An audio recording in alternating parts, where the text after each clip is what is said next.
The red candles crackled as they burned, golden wedding characters pasted all over the main hall of the Su family, wax dripping slowly down the beams like silent tears. Su Qingyan clutched the faded cotton handkerchief in her hand, cold sweat long soaked through the fabric, her fingertips icy. Su Qingyan huddled in the shadow beneath the corridor, listening to the shrill sounds of dishes shattering inside the hall, feeling as though the past 18 years had been one endless nightmare she could never wake from. Su Qingyan is the legitimate eldest daughter of the Su family, born to her mother Mu Qingyi, who hailed from a silk workshop in southern China. Gentle by nature, Mu Qingyi was renowned throughout Qingzhou for her exquisite embroidery skills. When Su Qingyan passed away at the age of 7 due to illness, her father, Su Hongyuan, immediately remarried Lu Yuru. From then on, Su Qingyan, bearing the title of legitimate daughter, lived worse than even the lowest servant girls in the mansion, daily serving tea, carrying water, doing laundry, and sweeping floors. Be casually scolded and bullied by Lu Yuru and Su Wanru, father Su Hongyuan treated Su Qingyan as if she didn't exist, like she wasn't even his real daughter, but just a disposable object he could discard at will or use to take the blame whenever needed. I'll never marry that cripple Shenyansi.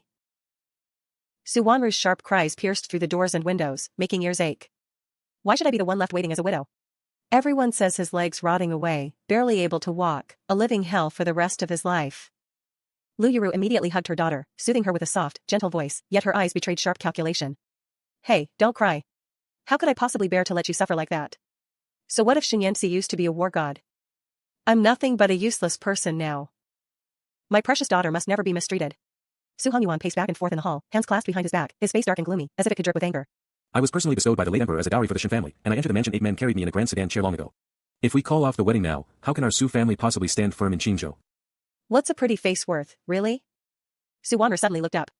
Her eyes glared like poison needles. The Su family sent Su Qingyan, she's never been loved or cared for, just eating and drinking free for 18 years in the mansion. Marrying off is perfect to pay her debts, no loss at all. Su Qingyan froze completely, her nails digging deeply into her palms, drawing blood, yet she didn't even notice. Sure enough, whenever disaster strikes, someone must sacrifice themselves, and inevitably, it's always Su Qingyan who gets pushed out.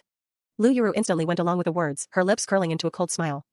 Her laughter, Wanru is absolutely right. Qingyan is the elder sister and should naturally be patient with her younger sibling. She's the legitimate daughter of the main wife. Married into the Shen family as the principal wife, she holds equal status and name, this is her fortune. Let her off cheap. Su Hongyuan paused for a brief moment, then made his decision on the spot.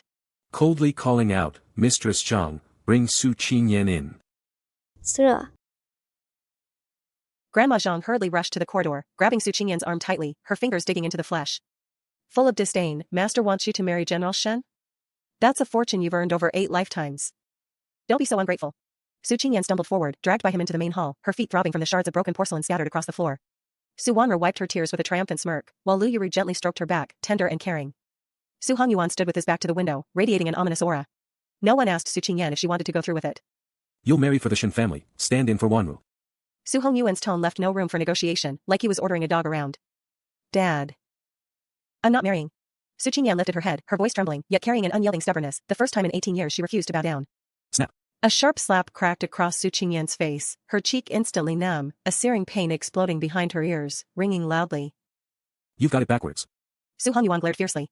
Shouting at Su Qingyan, I raised you for 18 years. You should have done this. Lu Yuru pretended to be kind, stepping forward to grab Su Qingyan's hand. Sarcastic and hypocritical, be good, Wanru, you're precious, can't endure bitterness, can't bear that hardship. Marrying into the divine mansion means becoming its lady of honor, far better than suffering like a slave in the Su family, scraping by on cold leftovers. Yeah, exactly. Su Wanru wiped away her tears and glared at Su with a proud, defiant look. Qingyan, don't be so ungrateful. You're lucky to be able to marry for me. If you don't marry, I'll sell your mother to a brothel. I'm also a daughter of the Su family. Su Qingyan's eyes were red, tears welling up but stubbornly held back. Why should I be the one pushed with something she doesn't want? I'm your dad. What I say goes. Su Hongyuan gritted his teeth in anger. Every word cuts to the heart, hell. If you dare run, I'll dig up your mother's grave. Those words pierced straight into the most vulnerable part of Su Qingyan's heart, like a poisoned dagger. Her biological mother, Mu Qingyi, was Su Qingyan's only weakness. After her death, she wasn't even granted a memorial tablet to enter the Su family ancestral hall, alone and forgotten, buried in a nameless graveyard outside the city. Su Qingyan bit her lower lip hard, tasting blood in her mouth, and finally nodded slowly. All right. I'm getting married. Su Qingyan spoke slowly, word by word. Voice cold as ice, from now on. I, Su Qingyan, have absolutely nothing to do with the Su family. Su Wanru sneered, her face brimming with. Who cares about having anything to do with you? Get going and pack your stuff right now. Don't delay the auspicious moment tomorrow. Su Qingyan turned and walked out of the main hall, back to the drafty shed. No dowry, no new dress, no family bidding her farewell, just an old, faded wedding gown, washed so many times it had turned white, tossed to Su Qingyan by Lu Yuru. Su Qingyan sat on the cold earthen bed, staring at the pitch-black night sky outside the window, and finally let her tears fall. 18 years of humiliation. I thought as long as I survived until marriage, I could escape this hell. But I never expected to end up just a stepping stone for Su Wanru. The next morning, just as dawn broke, Su Qingyan was forcibly shoved into a bridal sedan by some servants. No joyful music, no wedding procession, no final words from her parents, just a lone, swaying small sedan making its way slowly toward the Shin residence. Throughout the journey, Su Qingyan clenched her sleeves, repeatedly thinking about the rumors. Shin Yanxi is the war god of the northern frontier, with countless enemy kills and glorious achievements, but was secretly betrayed and poisoned, left with a disabled right leg, and his temperament turned violent and bloodthirsty. Could be something that both Su Hongyuan and Lu Yuru would fear. A capable person is never a useless one. The bridal palanquin touches down, and the wedding attendant helps Su Qingyan step down slowly, treading on the red carpet into the Shin family mansion. The Shin residence was cold and quiet, with not a trace of the festive atmosphere one would expect for a wedding. The servants kept their heads down, no smiles on their faces, their eyes filled with scrutiny and pity. Su Qingyan was led to the bridal chamber and sat on the red-clothed wedding bed, her fingers tightly gripping the edge of the red veil, her palms soaked with cold sweat. Don't know how much time had passed, the door creaked open, heavy footsteps accompanied by the tapping of an iron staff hitting the ground. A quick knock struck deep in Su Qingyan's heart, making her instinctively hold her breath and bite her lower lip tightly. At the moment the red veil was lifted, Su Qingyan found herself staring into a pair of deep, icy eyes, as if hiding a frozen pond. The man wore black from head to toe, his figure straight and tall like a pine tree. His face was handsome and sharp, yet pale with no trace of color. The man's right leg was slightly bent, with most of his weight resting on the dark iron cane. The right trouser leg hung empty, sending a chill through the heart. This is the legendary northern frontier war god said to have a disabled leg, Shin Yanxi. Su Qingyan. Shin Yanxi spoke, her voice icy cold, utterly flat, as if forged in ice. Su Qingyan whispered, I dare not meet his gaze. Hearing Ruo Wanru, I was really surprised.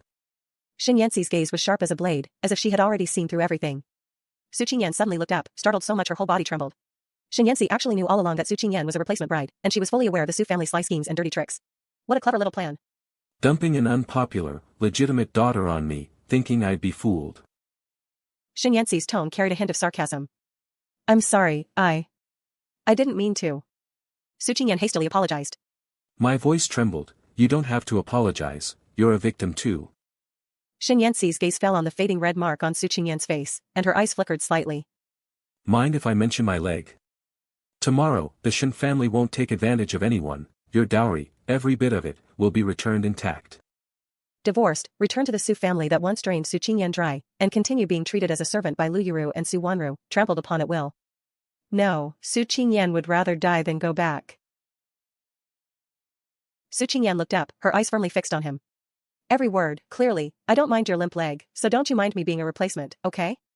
Shin Yanxi stared deeply at Su Qingyan, her gaze complex and unreadable, as if trying to see right through her. In that case, the West Wing is yours. Shin Yanxi's voice turned cold again. Su Qingyan. Don't even dream of becoming the mistress of the Divine Mansion. The debt your Su family owes me has only just begun to be settled. Shin Yanxi leaned on her cane, slowly turned around, and walked toward the door. The bedroom door slammed shut, and Su Qingyan collapsed onto the bridal bed, her body icy cold, her limbs trembling. What exactly did the Su family owe her?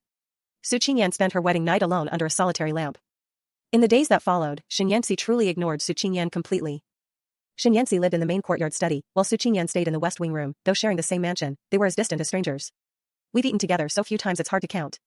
The servants at the mansion called her mistress Su Qingyan respectfully in public, but behind her back they gossiped and mocked her as a replacement wife abandoned by her husband, treating her with neglect and disrespect. Su Qingyan didn't care at all. What was a little cold treatment compared to escaping the Su family? Every day, Su Qingyan quietly passes her time embroidering and reading in the courtyard, waiting calmly for the changing tides of fate. Before we knew it, the day to return to her parents' home arrived. Madam, it's today's visit back to your family home. The carriage is ready. Su Qingyan replied faintly, my heart is completely calm. Su Qingyan thought Shin Yanxi would never accompany her back to that filthy place, but when they reached the mansion gate, she saw Shin Yanxi already changed into a dark blue robe, leaning on his cane beside the carriage. Morning sunlight spilled over Shin Yanxi, gilding his sharp, rigid features with a golden edge, lending an unexpected softness. Su Qingyan was stunned. Get in the car. 阿姨呢？服装自己逛嘞。